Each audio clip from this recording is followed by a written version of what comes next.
Hey guys, this is Thomas from freewaysocial.com, and in this video I'll show you how to speed up and slow down any video on YouTube app. If you want to save your time and view YouTube videos faster, you can easily do it. You can speed up videos up to 2x of its original speed, or even slow down a video if you would like to. Just follow these steps. Open up YouTube app and log into your profile if you haven't already. Find the video which you would like to watch and click on it. Now pause the video and click on the three dots icon at the top right corner of your screen. From the appeared menu, select Playback Speed.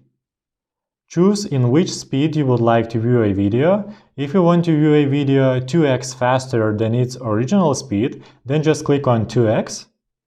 If you would like to view a video 2 times slower, then just click to view it at half of its original speed. That's it. I hope this guide was helpful and you were able to speed up and slow down any video on YouTube app. Don't forget to like this video and visit us at freewaysocial.com.